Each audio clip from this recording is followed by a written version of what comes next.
To the April 20th, 2023 meeting of the Baltimore County Planning Board. It is now called to order. I'm Nancy Hafford, the chair, and we will now start the meeting with the roll call of our board members that are present. Mr. Avery. Here. Ms. Brophy. Here. Ms. German. Here. Mr. Hafer, sorry, he's gone. Mr. Heckman. Mr. Heinel. Here. Mr. Hinton. Here. Mr. Halipka. Here. Mr. Johnson. Mr. McGinnis. Here. Mr. Perlow. Here. Ms. Panero. Here. Mr. Warren. Here. Ms. Wolfson. Here. Thank you, board members. Remember when you're speaking to turn your microphones off for the benefit of the taping, and turn it off when you're done. Now, please join me in saying the Pledge of Allegiance. I pledge allegiance to the flag of the United States of America and to the republic for which it stands, one nation, under God, indivisible, with liberty and justice for all. Thank you. Ms. Bensley, are there any changes to the tentative agenda as published? No changes, Madam Chair. Thank you. In the April 13, 2023 email, you received draft minutes from the March 30th meeting. Has everyone had an opportunity to review the minutes? Any corrections? If none, may I have a motion to accept the minutes as circulated? Thank you. All in favor? Aye. Thank you. First on the agenda, we have a presentation from Mr. Chris Weaver of the Research, Analysis, and Design Division of the Department of Planning on the 2022 Baltimore County Annual Growth Report. This item is scheduled to be voted on immediately following the presentation and any discussion. Please join me in welcoming Mr. Weaver.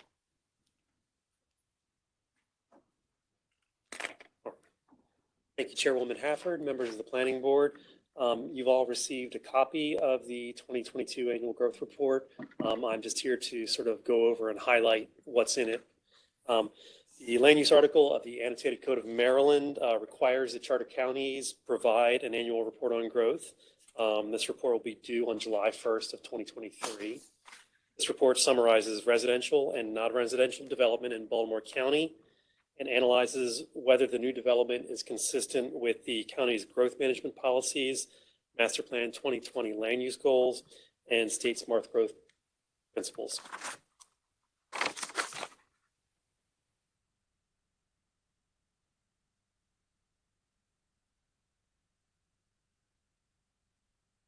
Sorry, that worked. All right, technical difficulties. First, we'll look at development patterns. In 2022, there were a total of 28 development plans approved, including 12 major development plans, 9 minor subdivisions, 3 planned unit developments, or PUDs, and 4 limiteds.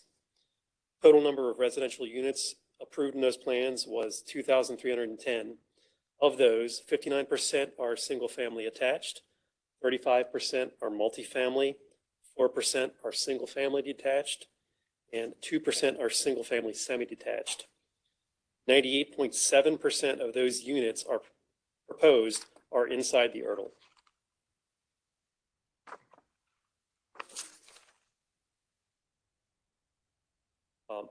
In 2022, 42 non-residential development plans were approved for commercial, mixed-use, industrial,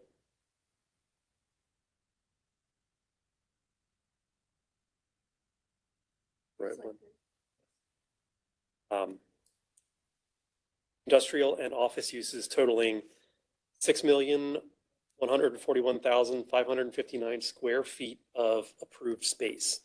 In comparison, in 2021, 15 non-residential development plans were approved with a total of 1,460,940 square feet of space. 93.6% of the approved square footage is located inside the URDL.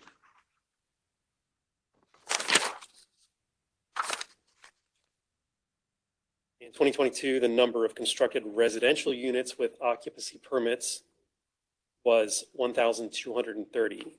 This was slightly lower than in 21 and 20, with 1,323 and 1,670 new residential units respectively.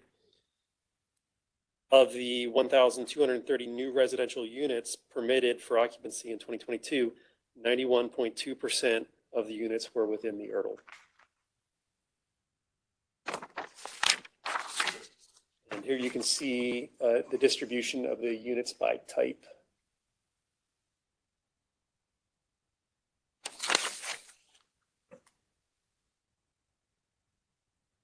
A little small. Okay, so the most prominent there are the single-family detached are in yellow. The red squares are multifamily. Single-family semi-detached are orange, maybe, and the triangles are single-family attached.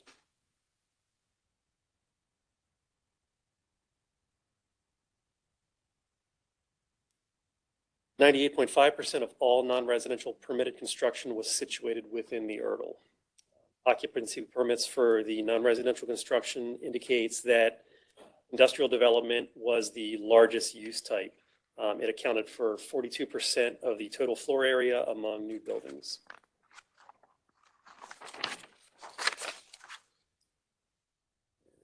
Again, here's a distribution map showing where those developments were. The triangles are commercial, the blue circles are institutional, the pentagons are industrial, the pink circles are office, and the pink squares are mixed use.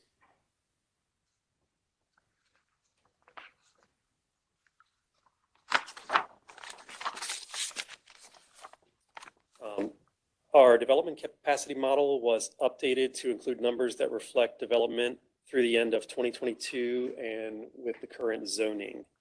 The most recent model result shows that the number of potential units could range from 10,782 units with the moderate scenario in place to 26,783 units, assuming the full zone build out. Experience tells us that most lots do not build out to full density. With an average unit build out of 1,300 per year, land inside the URDL will reach a total build out in between 8 to 21 years. These figures do not include redevelopment potential.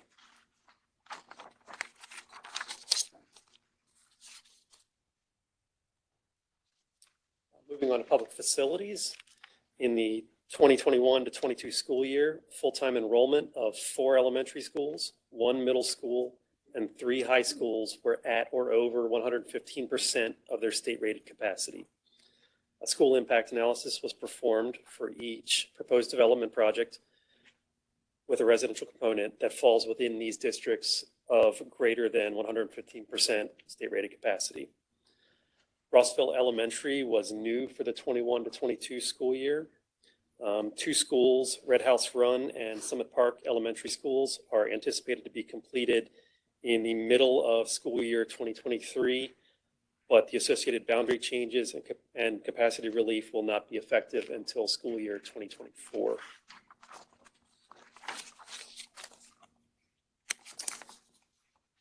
As far as water and sewerage goes, the Department of Public Works and Transportation indicated that there were no known deficiencies in public water status in 2022. DPWT has continued the metering of 10 remaining sewer relief point locations. They have also completed several rehabilitation projects and are now performing post-construction monitoring to determine the effectiveness of those projects. Also, projects are in design and under construction, which will eventually allow the elimination of the areas of special concern, and those are shown in purple on this map.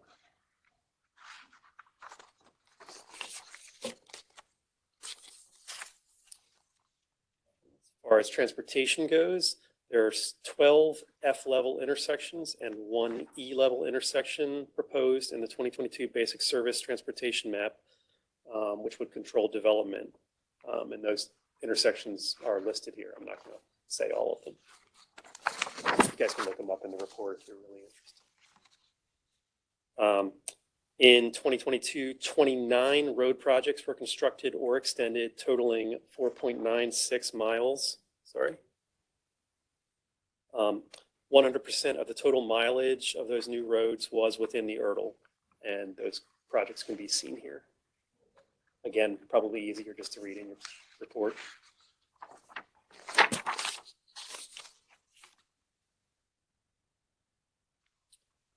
$1,624.9 acres of preserved land were added in 2022, yielding a total of 70,013 acres of preserved land in Baltimore County. In comparison, 570.71 acres and 693.15 acres were added to the easements in 21 and 20, respectively. The greatest proportion of preserved land in 2022 was achieved via the Maryland Agricultural Land Preservation Foundation. That is the best acronym. It's MALP. The total preserved land accounts for 88% of the master plan 2020 goals toward 80,000 preserved acres. And you can see the distribution of all the preserved lands here throughout the county. So the preserved land total is shown in the sort of yellowish green there. And then the points shown on there are in green, Rural Legacy Program, in purple, Maryland Agricultural Land Preservation, in orange, Baltimore County Agricultural Land, and in black, local land trusts. And that's all I have. Thank you.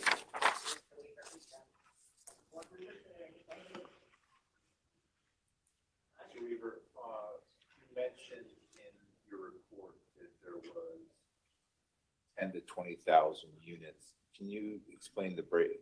I've asked for data in the past, and the data I got was that there was 4,000 building lots.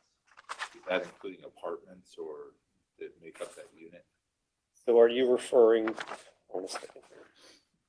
Are you referring to the land capacity model? Yeah. Okay. So try to answer that, and then if not, I know someone who probably can. So that is just units, not necessarily lots. So that would Apartments and whatnot. all building types, yeah, all residential types. And then my last question. That's right, right. My last question was on the failing intersections. I remember you reporting, I believe it was you reporting that there was an intersection on Padonia Road that really wasn't failing, but they kept making it failing. Is that still the case that they're? I think the report details that. I don't have a copy of that in front of me, but I believe one was changed. I don't remember which one, from an F to a C. Public Works requested that. Anybody have the report out that they can see that? No. We can follow up if not, if we There's a two questions. figure it out for you. Again, I appreciate all the effort that goes into doing this, and I always find it fascinating. I do have a couple of questions. One, sort of building off of Mr. Warren's question, the development capacity. I know that's 10,000. Do you have any sense of how many acres that is? I'm just sort of curious how to compare that to some of the other. I don't know if we calculated out acreage wise. Okay, I'm just sort of curious how that compares. I was also curious, I appreciate the last 2 years you guys have put the school numbers in. And I know that you're probably just getting it straight from the school system, so I don't know who would answer this. I was really struck by the fact that the capacity at the high schools decreased by like 5,000 seats, and I don't understand why that would have occurred. So that sort of Don't have an answer for you. no, I on know. that. I'm just Yeah, saying. So yeah. I throw that out more as a question. It's just like it's a lot of seats. It's like 2 high schools worth of seats, and it makes the the capacity rate look a lot higher because the enrollment rates went down, but because the capacity rates went down, the percentages actually went up a little bit. I was also wondering, I was struck by the number of schools, elementary, middle, and high schools that are actually well under enrollment. I'm wondering if, for next year, whenever you guys do this presentation again, in addition to showing the schools over capacity, showing the schools that are, at least less than 80% capacity, because, according to my calculations, we have out of 106 elementary schools, we have 19, no, out of 106 elementary schools, we have 19 that are below 80% capacity. We have 6 middle schools, and we even have 1 high school. That's at less than it. We're always hearing about the schools that are overcrowded for obvious reasons, but it is interesting how much of the county's schools are declining and when we have the school system, and I suspect those trends are going to continue too. So, Mr. Perlow? And the two of you possibly, I'm still on Todd's 4,000 versus 15, 16,000. When we asked a year ago, you said the 4,000, is this a lot, one of the 4,000 lots that has 200 apartments on it? I guess I don't see the numbers really. I'd love to get more explanation on that. And to add on to that question, how many of the 1,200? Then So of the, are we talking about the occupancy permits? no, I'm looking, you're saying we got 15, We're just talking about 16,000 capacity still, right? capacity left in the county in the ERDL. You said 1,200 were built, so trying to figure out how many's left, really. How many years? You said it, you said 8 to 21 years. That's a big spread depending on what gets built. But if we're 8 or 10 years and we're done, we're sort of in a little trouble, I think a lot of us feel. The 4,000 at 1,200 means 3 years left. So I'm trying to really understand the two numbers to know what our real capacity in Baltimore County is for the next 10 years. That's something we'll have to look into and Okay, I'll wait for the answer. get back to you. Last thing that I'd like to see that Before he goes on, if I'm not mistaken, I think that, Jim, correct me if I'm wrong, if you calculate, according to this, there are 11,000 approximately. 6,500 of those sites would be underdeveloped, as well as then another 4,000 that are vacant now to be developed. So at 1,300 or 1,200 a year, you are talking about approximately 8 years or so to build out for that. Of course, that is underdeveloped lots as well. Someone has a single family house on 2 acres and then they can take it down and build 5.5 or something. So part of what we don't have here, and I guess we do have, is the zoning on each of these different parcels to know what potential build out would be in certain areas, whether it's multifamily or attached or detached housing. always understand that PUDs could give us more Right. density in the county at some future point. But, then I read the 2030 plan and we talk about not, using PUDs as much. That's a concern. So that's why we're trying to get a real handle on the numbers that are really out there. The last thing that maybe you can come back with some of this other information, it would just help me. I see where you have them on the map, but it doesn't tell me the name of the project. When I drive around the county, I might see Perry Ridge or I might see something else and drive through it to look at it. It'd be nice to sort of identify the projects that came on that comprise that 1,300 lots, if we can, especially the residential. The commercial we'll always have because there's always major redevelopment that's happening. Trade Point is our absolute perfect example, that we'll have, and that'll happen 20 years and 50 years from now. The residential is the concern. Ms. Wolfson? Hi, thanks for your report. Do you have any idea of what would have to be expanded as far as schools and public services to accommodate the full potential capacity? And does the county have the land to develop those schools and public services to accommodate that kind of growth? That's probably a combined analysis between the planning department and schools. Thanks.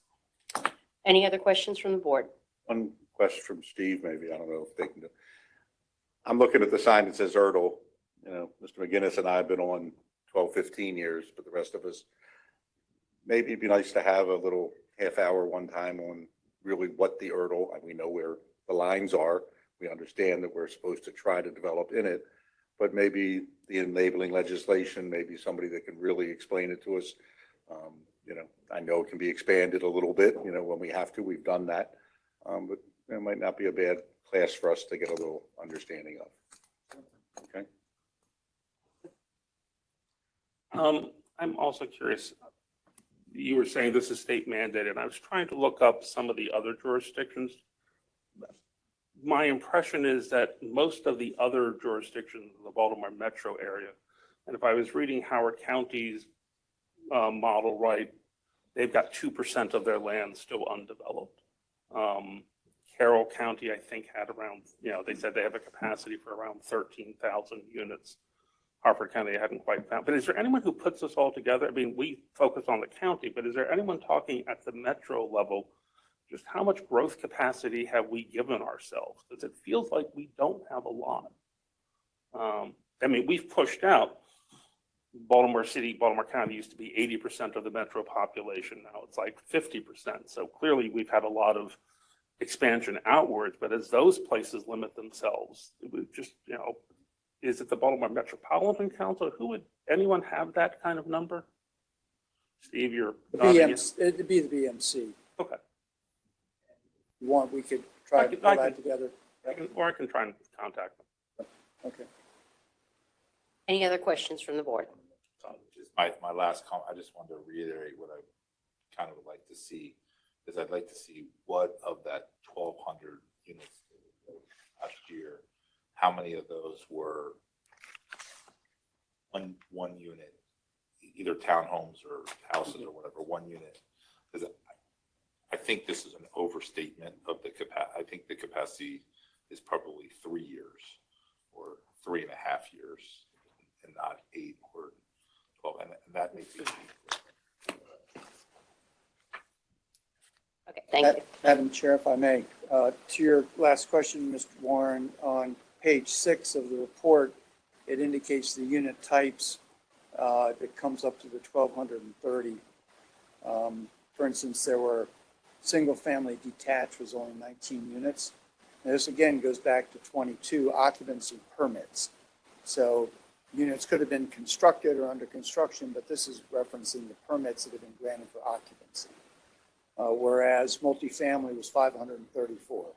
So clearly there are more multifamily units that came online and were occupied in 22 than, for instance, single-family detached. That's why I want the list, honestly, because a lot of those probably are Towson with the apartments and other stuff built for the university. And the new Very well could be. That's, yeah, because like Altus, I think, was occupied in 22 and perhaps Aspen as well. Yeah, correct. If I may, Madam Chair, there are two other points. The school numbers, Mr. Lipka, they're from 22. So we have seen the 23 numbers. And in fact, for instance, Hampton Elementary was shown in 22 at being 99%. It's now at 112. So just in that year's time, capacity has changed. And one of the things that I've talked to Ms. Meacham about is much of the change in school capacity is not new construction. It's when family types or sizes move out. When my wife and I move out of our neighborhood, it's likely to have a family with children move in, and we're not creating new, it's just that more kids or families are coming in. The second comment, Ms. Perla, we're not saying do away with PUDs. We're saying look at the PUD process. The master plan doesn't recommend getting rid of PUDs as much as the process by which PUDs are created at this point. So, just for clarification. Say Campfield Elementary? No, I said Hampton Oh, Elementary, Hampton. just Okay. north of That was my alma mater. my alma mater. Yes. They're fine, Mr. Perlo. And thank you, Mr. Lafferty. I appreciate those comments. Now, are there any comments from the board? If none, may I entertain a motion? Be it moved that the Baltimore County, that The Baltimore County Planning Board recommend adoption of the 2022 Annual Growth Report as prepared by the Department of Planning and dated April 20th, 2023. May I have a second? Any further discussions on the motion? If not, thank you. Now we have a motion and a second, and I'm going to do a roll call. When you hear your name, please say yay or nay. Mr. Avery. Yay. Ms. German. Yay. Mr. Heckman. Mr. Heinel. Yay. Mr. Halipka. Yay. Mr. Johnson. Mr. McGinnis. Mr. Perlow. Pardon? Okay, thank you. Ms. Panero. Mr. Warren. Yay. Ms. Wolfson. Yay. Ms. Brophy. Yay. Mr. Hinton. Yay. Thank you. Motion carries. Ms. Bensley will now fill us in on the major actions of the April 13th, 2023 Landmark Preservation Commission meeting. Ms. Bensley. Thank you, Madam Chair. At their April 13th, 2023 meeting, the Landmarks Preservation Commission voted to issue 3 certificates of appropriateness to the following properties. The Gallagher property at 703 Able Ridge Circle in Towson, the Schnitzer property at 1721 Arlington Avenue in Relay, and the Kakur property at 1606 South Rolling Road in Relay, and that concludes the report. Thank you, Ms. Bensley.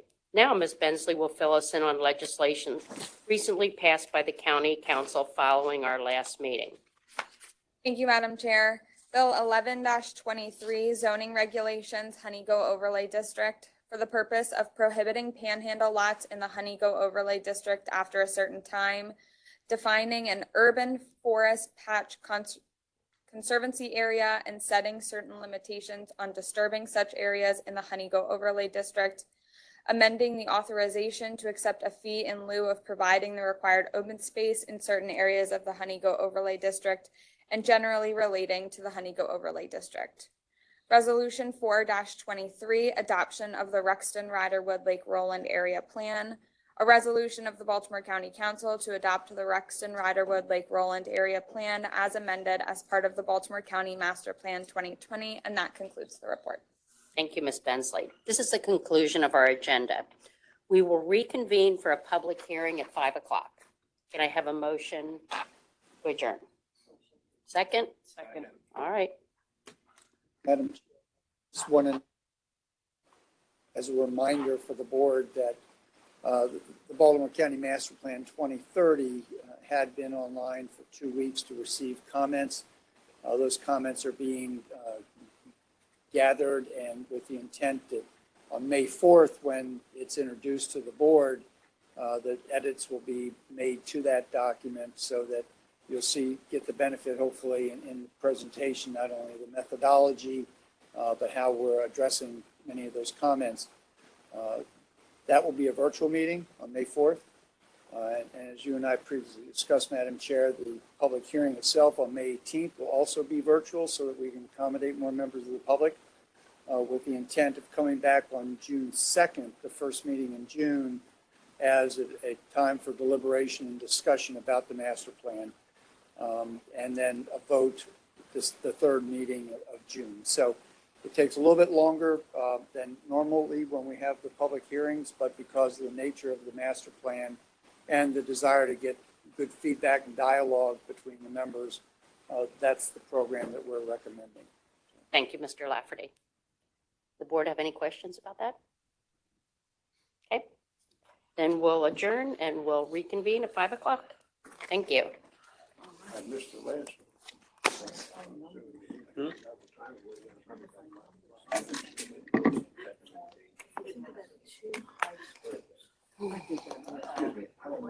Having to remind.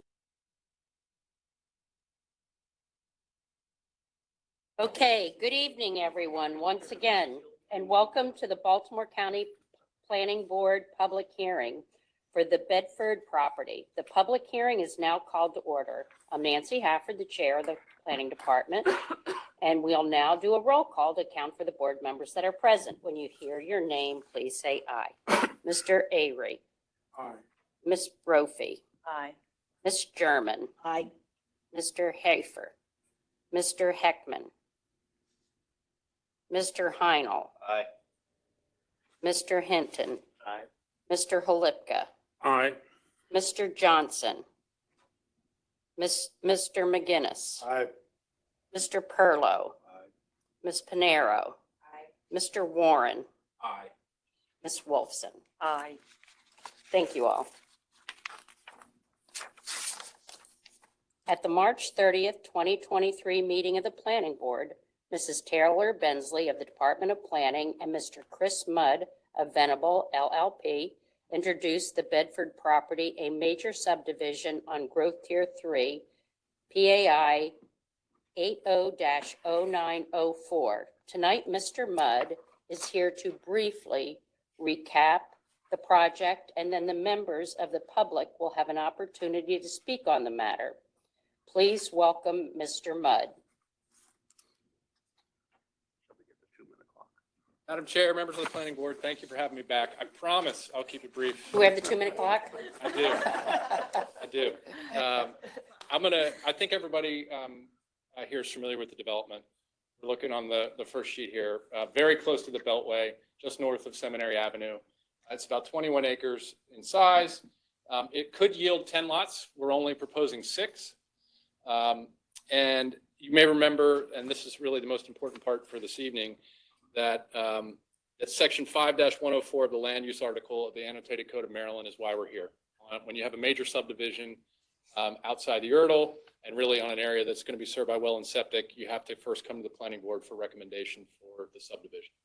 And there are 2 things that the planning board is being asked to look at. One is, what is the cost of providing local government services to the proposed residential major subdivision?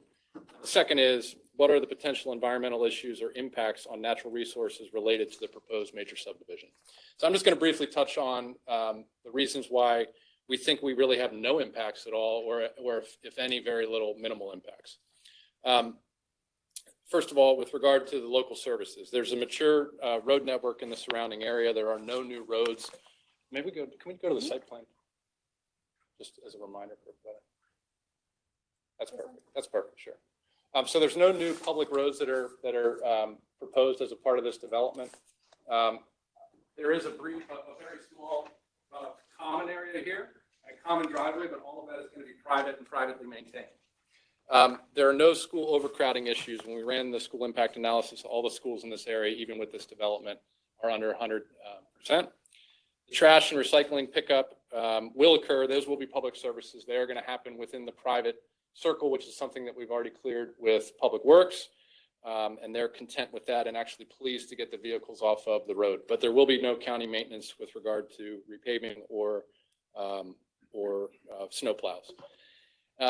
Switching to the environmental side of things, one of the things that you may have mentioned from last time is that about 42% of this site, so almost half of the site, the area that's all up on the right-hand side of the site, is going to be perpetually preserved going forward in a combination of forest conservation and forest buffer easements. We are not proposing any impacts to streams or other natural resources located on the property. There may be an alternatives analysis that we need to submit for the driveway, a portion of it, and perhaps a portion of the stormwater management facility. But those are facts. The alternative is there is no alternative. And the stream and the resources all on the right-hand side of the property. So the buffer that we have fully is there to protect that. We're proposing modern stormwater management, and that does not exist on this site today. So we think for all those reasons, we asked the planning board to support this major subdivision. And I also think, just as a quick aside, after watching the presentation before this during the planning board meeting, I think one thing that, the planning board's original meeting, one thing that was not said, and I think the planning board members probably know, is that the last census, Baltimore County is shrinking. And that's not necessarily a good thing. In fact, I would say it's not a good thing at all. And I think we need to promote growth. And I think that story also suggested that land inside the URDL is becoming at a premium. And I think this development for 6 lots just beyond the URDL, 2 minutes, if you will, from the Beltway, I think this is a perfect spot to capture some more of that growth in hopes of promoting growth, I should say, to allow Baltimore County to continue to thrive. So thank you. Thank you, Mr. Mudd. Thank you. Now, I don't believe we have any speakers for this evening, so are there any questions or comments from the board until we go for a vote? Just like to make one comment that Baltimore County has the lowest percentage of executive housing in the jurisdiction of the state. And it's a shame that we're not, I realize the Baltimore County, that we're not getting it on this site. So I would ask that people bring, that we start looking, if we're going to utilize land, that we should.